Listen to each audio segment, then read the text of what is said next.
ശ്രീകൃഷ്ണ ജ്യോതിഷാലയത്തേക്ക് ഏവർക്കും സ്വാഗതം. ഞാൻ ജ്യോത്സ്യൻ വിജയൻകുട്ടു. ഫെബ്രുവരി മാസത്തെ ഫലമാണ് പറയുന്നത്. ഫെബ്രുവരി മാസത്തിൽ അവിട്ടം, ചതയം, പൂരോരട്ടാതി, അവിട്ടത്തിന്റെ പകുതി ഭാഗവും ചതയം മുഴുവനും പൂരോരട്ടാതിയുടെ മുക്കാൽ ഭാഗവും ചേരുന്ന കുംഭക്കൂറുകാർക്കുള്ള അഥവാ കുംഭൻ രാശിക്കാർക്കുള്ള ഫെബ്രുവരി മാസ ഫലമാണ് പറയുന്നത്. ഫെബ്രുവരി മാസത്തിൽ ഇവർക്ക് ചാരവശാൽ പൊതുവെ ചിന്തിച്ചു കഴിഞ്ഞാൽ കുംഭൻ രാശിയിൽ ജനിച്ചിട്ടുള്ളവർക്ക് 12-ൽ സൂര്യനും അതുപോലെ തന്നെ 11-ൽ ശനിയും 10-ൽ വ്യാഴവും 12-ൽ ബുധനും എന്നിവ സഞ്ചരിച്ചുകൊണ്ടിരിക്കും. 11-ൽ ശുക്രനും സഞ്ചരിക്കുന്നതോട് കാരണം കൊണ്ട് തന്നെ ഈ മാസത്തിൽ ഇവർക്ക് പൊതുവെ ഗുണദോഷ മിശ്രത്തിൽ ഗുണഫലം തന്നെ എന്ന് പറയാം. ഗുണഫലം എന്ന് വെച്ച് പറഞ്ഞാൽ സാമ്പത്തിക രംഗത്ത് പൊതുവെ നേട്ടങ്ങൾ ഉണ്ടാക്കാൻ പറ്റും. കുടുംബാന്തരീക്ഷം നല്ല സൗമ്യതയോടുകൂടി കഴിയാനുള്ള ഒരു കാര്യങ്ങൾ ഉണ്ടായി വരും. ചിലവുകൾ ചുരുക്കുന്നത് പക്ഷം ധനം മിച്ചങ്ങൾ വരുവാനുള്ള സാധ്യതയുണ്ട്. അതുകൂടാതെ തന്നെ കുടുംബകാര്യങ്ങളിൽ പ്രത്യേക താല്പര്യം കാണിക്കും. ബന്ധുജനങ്ങളുമായി സഹകരണത്തോടുകൂടി പ്രവർത്തിക്കും. അതുമൂലം മനസ്സിന് സുഖങ്ങൾ കിട്ടുകയും സന്തോഷം പങ്കുവയ്ക്കുകയും ചെയ്യുന്നതാണ്. തൊഴിൽ രംഗത്ത് പൊതുവെ ഉണർവുണ്ടാകുന്ന ഒരു സമയം തന്നെയാണ്. തൊഴിൽ രംഗത്തും ബിസിനസ് സംബന്ധമായിട്ടുള്ള നേട്ടങ്ങൾക്കും പറ്റിയ സമയമാണ് ഫെബ്രുവരി മാസം. വിവാഹാദി ചടങ്ങുകളിൽ പങ്കെടുക്കുവാനും അതുപോലെ വിവാഹങ്ങൾ ഉറപ്പിച്ചു വെക്കുവാനും വിവാഹങ്ങൾ ഇതുവരെ നടക്കാത്തവർക്ക് ഇണയെ കണ്ടെത്തുവാനും പറ്റുന്ന ഒരു സമയം തന്നെയാണ് ഇപ്പോഴുള്ളത്. രാഷ്ട്രീയത്തിൽ പ്രവർത്തിക്കുന്നവർക്കെല്ലാം പൊതുവെ ഈ മാസം അത്ര അനുകൂലമല്ല. വളരെ സൂക്ഷ്മതയോടു കൂടിയിട്ട് ചെയ്യാൻ പറ്റുന്ന ഒരു സമയമാണ്. ഗൗരവത്തോടെ കാണുന്ന ഒരു സമയമാണിത്. വളരെ ശ്രദ്ധിച്ചു വേണം രാഷ്ട്രീയത്തിൽ പഠിക്കുന്നവർ ഓരോ വാക്കും അതുപോലെ തന്നെ പ്രവൃത്തിയും അതുപോലെ തന്നെ അവർ ചെയ്യുന്ന പ്രവർത്തനങ്ങളും എല്ലാം സൂക്ഷിക്കേണ്ടതാണ്.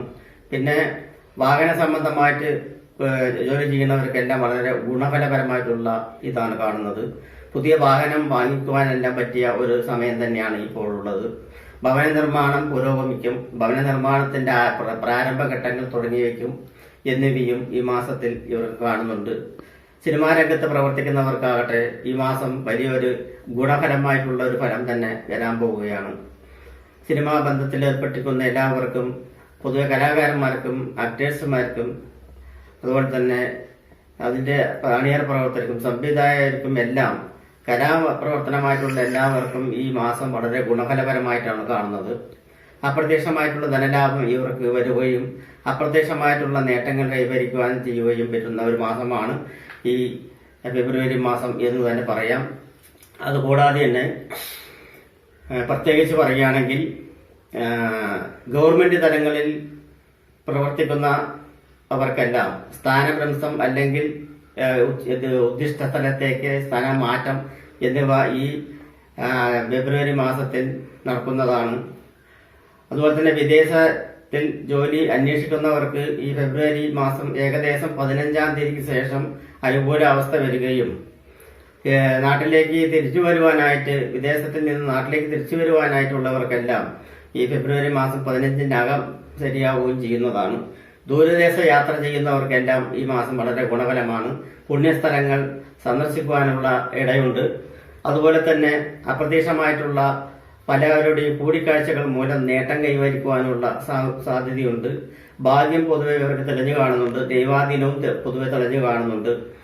ഇലക്ട്രോണിക്സ് മേഖലയിൽ പ്രവർത്തിക്കുന്നവർക്കും അതുപോലെ തന്നെ ഇലക്ട്രിക്കൽ മേഖലയിൽ പ്രവർത്തിക്കുന്നവർക്കും എല്ലാം വളരെ സൗകര്യപരമായിട്ടുള്ള ഒരു സമയമാണ്. അതുപോലെ തന്നെ സ്വർണ്ണാഭരണ മേഖലയിൽ പ്രവർത്തിക്കുന്നവർക്കെല്ലാം കുറച്ച് സമയം അനുകൂലമല്ല ഈ മാസം.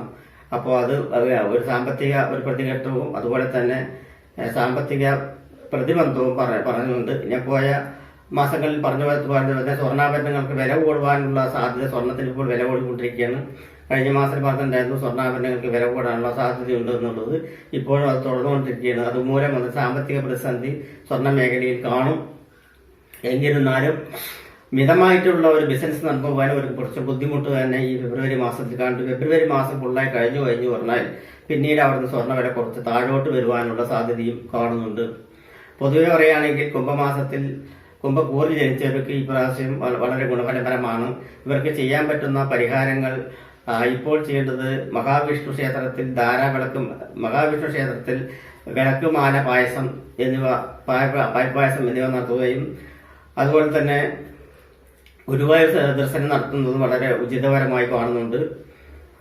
അവിടെ നക്ഷത്രക്കാർക്ക് ചൊവ്വാഴ്ച ദിവസങ്ങളിൽ ഭഗവതിക്ക് ഒരു ഭഗവതി സേവ നടത്തുകയും ഭാഗ്യസൂക്തം നടത്തുന്നത് വളരെ ഗുണകരമാണ്. ചതയ നക്ഷത്രത്തിൽ ജനിക്കുന്നവർക്കെല്ലാം ആയില്യം നാളിൽ അല്ലെങ്കിൽ ചതയ നക്ഷത്രത്തിൽ തന്നെ നാഗപൂജ നടത്തുന്നത് മൂലം വളരെ ഗുണപരമായിട്ടുള്ള ഒരു ഇതാണ് കാണുന്നത്. പൂരവർഗ നക്ഷത്രത്തിലുള്ളവർക്കെല്ലാം ശ്രീകൃഷ്ണ ക്ഷേത്ര ദർശനം അല്ലെങ്കിൽ ഗുരുവായൂർ ക്ഷേത്ര ദർശനം അതുപോലെ തന്നെ മഹാവിഷ്ണു ക്ഷേത്ര ദർശനമെല്ലാം നടത്തി യഥാശക്തിയുള്ള വഴിപാടുകൾ നടത്തുന്നത് മൂലം വിജയകരമായിട്ടുള്ള നേട്ടങ്ങൾ ഉണ്ടാവുന്നതാണ്. നമസ്കാരം.